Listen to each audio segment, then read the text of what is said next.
Hidup kita juga begitu, ada sutradaranya. Tidak usah galau, sudah ada yang ngatur. Tidak usah kagetan, tidak usah panikan. Hidup ini ada sutradaranya.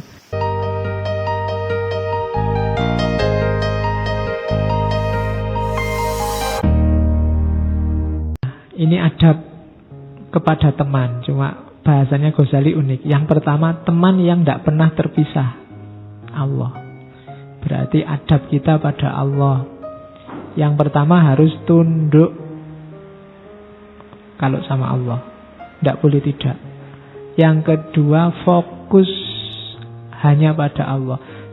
Tinggal kita ukur persentasenya ya. Dalam sehari kita fokus pada Allah berapa persen. Di situ tampak ketundukan kita. Jadi dalam hal apapun hadirkan Allah. Semakin Allah banyak hadir, semakin kelihatan dekat tidaknya kita sama Allah. Yang ketiga, khusyuk sama khudu'. Khusyuk itu batinnya, khudu' itu lahirnya.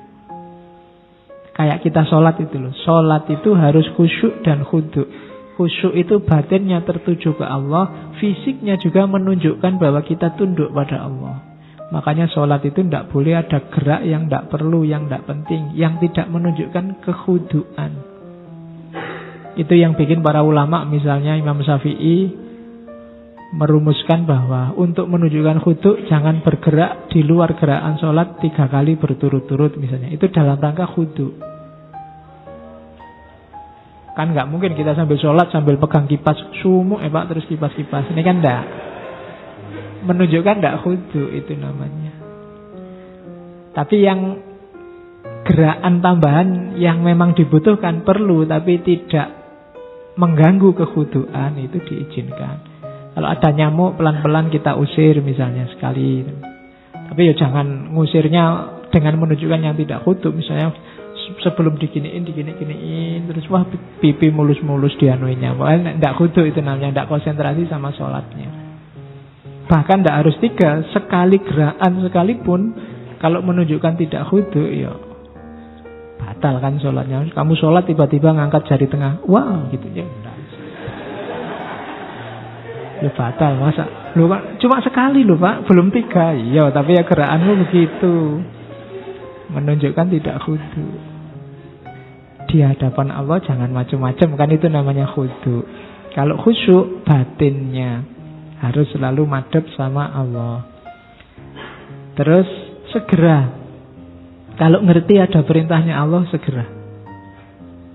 Apakah itu yang ibadah mahdoh atau yang hoiru mahdoh? Yang ini Allah senang loh, segera. Jangan ditunda-tunda. Sopo ngerti sebentar lagi ada halangan.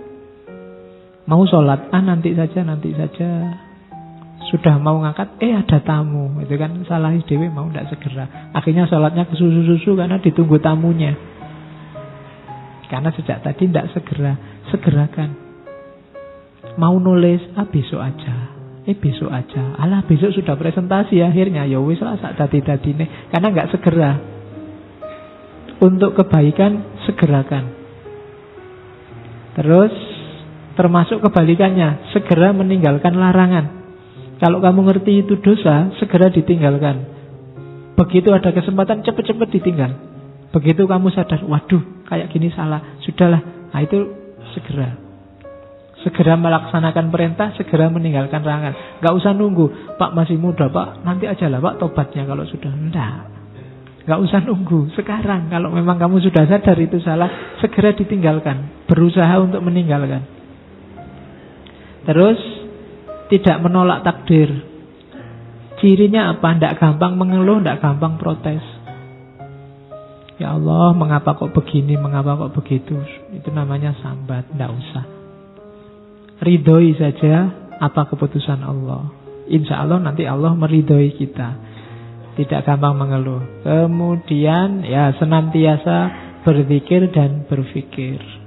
Mulut kita fokus pada Allah, batin dan pikiran kita juga fokus pada Allah.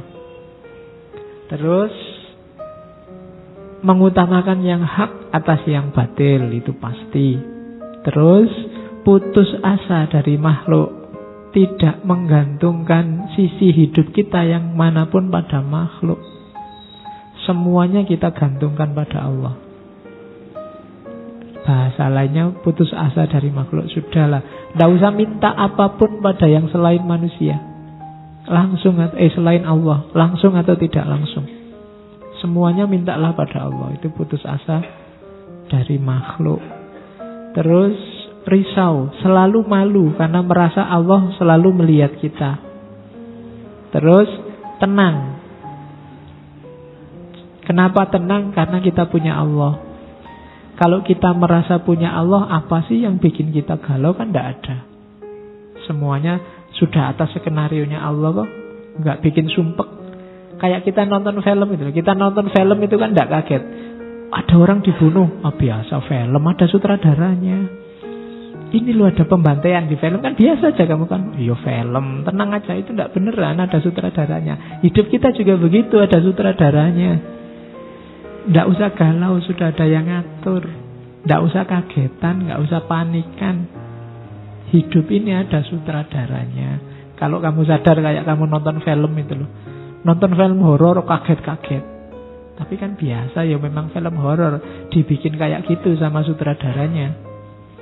Masa kamu nonton film horor, ya Allah semoga film horor ini tidak menakutkan. Ya enggak. Ya film horor ya mesti menakutkan. Memang dibikin begitu, tapi kan kamu tidak sampai begitunya karena kamu tahu bahwa itu diatur oleh sutradaranya. Nah, apapun yang kamu alami dalam hidup ini, ingatlah itu sudah diatur oleh sutradaranya. Jadi tidak usah terlalu panik. Itu rumus selanjutnya. Maka tenanglah. Kalau ada yang tanya, Pak gimana ya Pak caranya bisa tenang? Ingatlah selalu bahwa hidup ini ada sutradaranya. Sudah ada yang ngatur. Terus yang terakhir tawakal. Tawakal itu ya monggo apapun yang terjadi serahkan kembali pada Allah. Sukses gagalmu, seneng susahmu, serahkan kembali pada Allah. Itu namanya tawakal. Terus ini adabnya seorang alim. Saya tidak jelaskan detail, ini mirip-mirip sama taklim, mirip-mirip kayak di adabul alim wal muta'alim. Yang pertama, guru itu kalian semua insya Allah pada saatnya jadi guru. Paling tidak buat putra-putrinya besok. Harus sabar, santun, tawadhu. Tawadhu itu tidak merasa besar. Santun itu lemah lembut, tidak kasar. Dan sabar. Rumus pertama selalu harus sabar. Guru tidak akan sukses kalau tidak sabar. Terus tidak takabur. Cuma Ghazali ngasih tambahan rumus, kecuali pada yang zalim dengan tujuan menghapus kezalimannya. Kalau ada orang sombong, sekali-sekali kamu tunjukkan bahwa dia tidak paling tinggi. Saya loh ngerti ini, Allah itu sudah tak pelajari 10 tahun yang lalu misalnya. Itu jalan ke dia tidak sombong lagi. Itu katanya Ghazali boleh. Jadi kecuali pada orang yang zalim, yang kita pinginnya dia tidak sombong lagi, biar dia sadar yang di atas dia banyak. Makanya ada ulama yang bilang bahwa sombong pada orang sombong itu sedekah. Saya maksudnya apa? Dalam rangka biar dia nggak sombong lagi, kita tunjukkan bahwa ada yang lebih tinggi atau saya lebih tinggi dari kamu. Wah, alhamdulillah saya sudah khatam kitab ini. Wah, saya khatam itu 10 tahun lalu. Oh, itu kan sombong di atas sombong. Biar dia ngerti, enggak. Kamu jangan sombong. Yang di atas kamu banyak. Tujuannya itu tidak semata-mata untuk membesarkan dirinya. Jadi tidak takabur yang jelas sikap dasarnya. Kalau ada orang takabur dan kamu bisa menasehatinya dengan menunjukkan bahwa dia tidak yang paling besar, kamu boleh melakukan itu, katanya Ghazali. Tidak banyak bersenda gurau yang tadi. Menyayangi muridnya. Semuanya ya, nggak pilih kasih. Nggak cuma, yang cowok nggak cuma sama siswinya, tapi siswa juga. Nggak cuma sama mahasiswi, yang mahasiswa juga. Jadi disayangi semuanya. Terus memperbaiki negara dengan cara yang baik. Iyalah, alim itu termasuk kelompok intelektual. Dia punya tanggung jawab sosial. Mengkritik negara boleh, mengkritik pemerintah boleh, cuma katanya Ghazali dengan cara yang baik, tanpa marah-marah. Wong nasihati itu harus sabar. Kalau nasihati sambil marah-marah, apalagi maki-maki, itu sama kayak tadi, mencuci pakai air kencing. Nggak, nasihatlah, kritiklah kalau memang nggak cocok.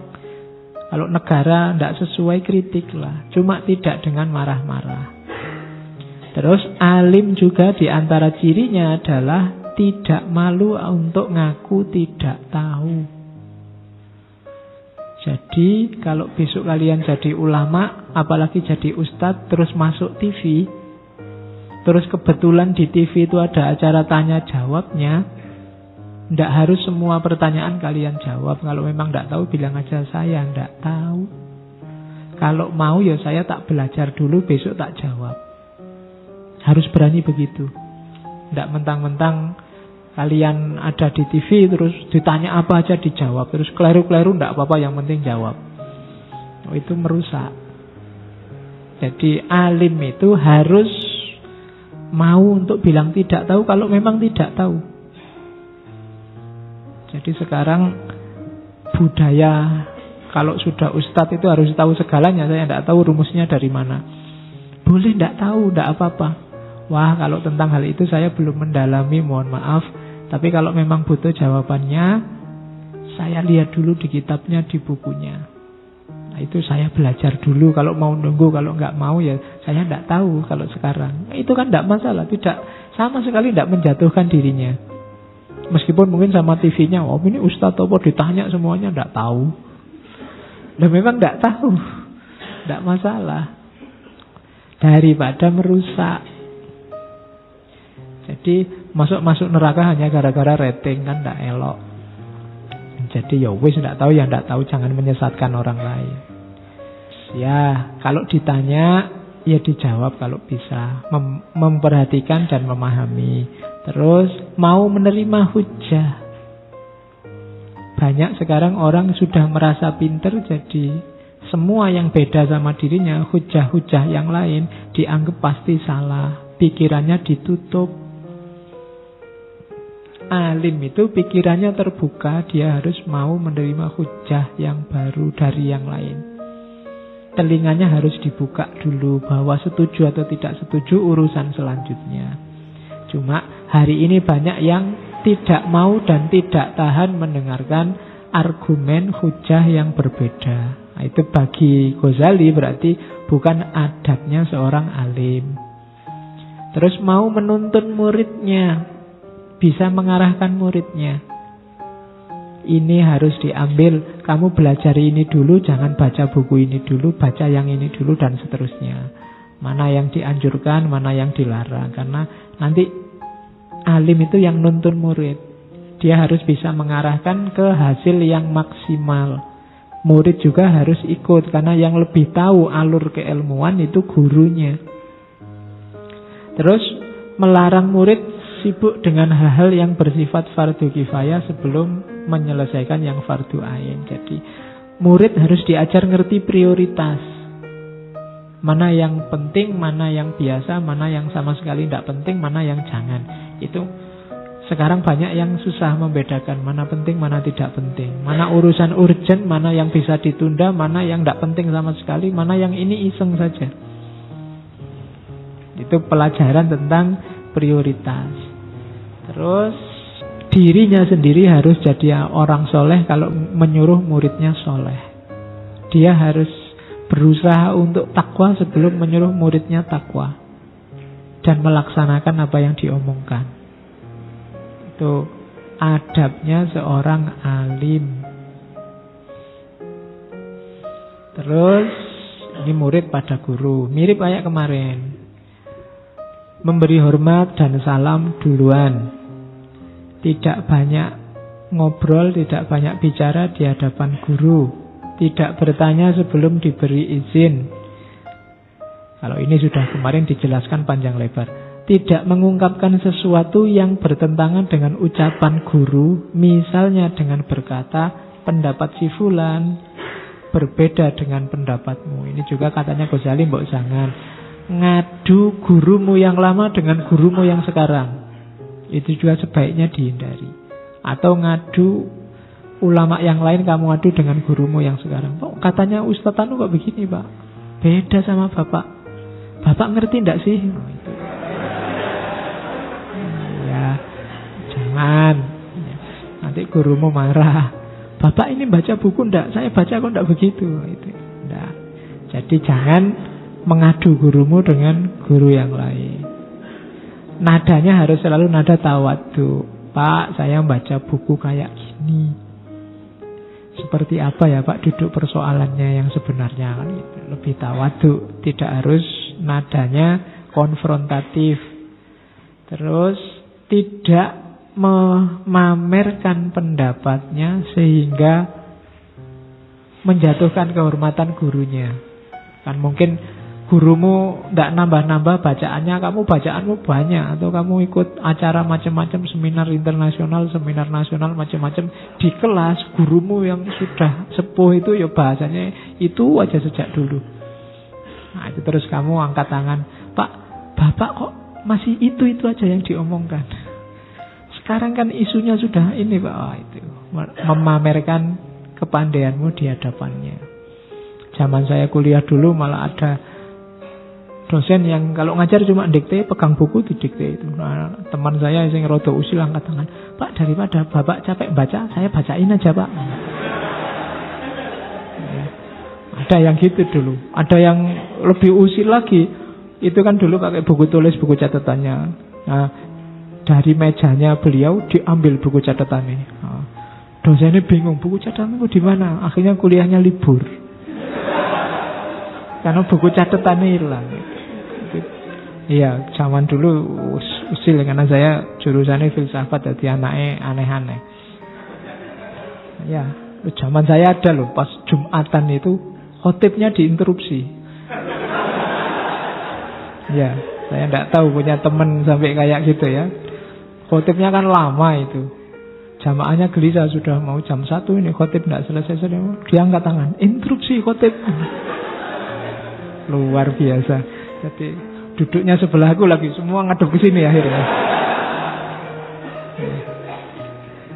Jadi kan kadang-kadang khotib kan gitu, tidak sadar jamaah macam-macam, dia pemberani jadi ngadep itu. Ada yang lebih khas lagi, duduknya paling depan. Begitu khotibnya lama, dia berdiri, sajadahnya diambil, dikebut set, terus balik badan, suwi. Jadi ya. Terus keluar dia dari masjid. Oke, ya. Jadi kalian tidak ada apa-apanya kalau sama yang kayak gitu. Oke, terus itu gaya-gayanya murid ya. Terus tidak bertanya pada teman duduk gurunya. Misalnya gurumu sedang duduk sama guru-guru yang lain, gurumu kamu cuekin, kamu merasa ini yang temannya guruku ini lebih dahsyat ini, terus kamu ngobrolnya hanya temannya gurumu, itu kurang adab.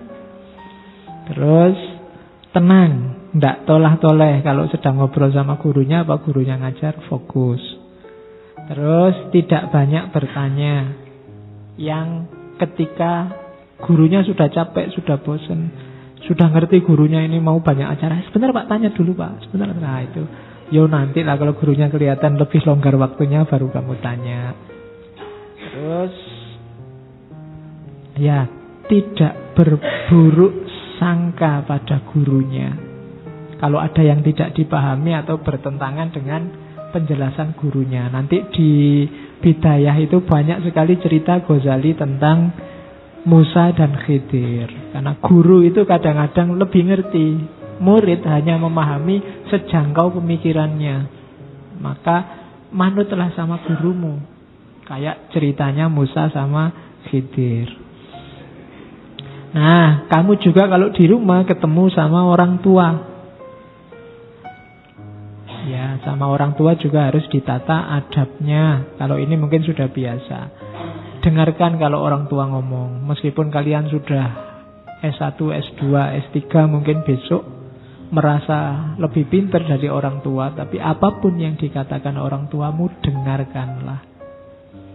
Terus hormati mereka. Kalau mereka berdiri, ya kamu ikut berdiri. Kerjakan yang diperintahkan. Kalau jalan, jangan di depan mereka. Kalau ngomong, suaramu tidak boleh di atas suara mereka, intonasi tingginya.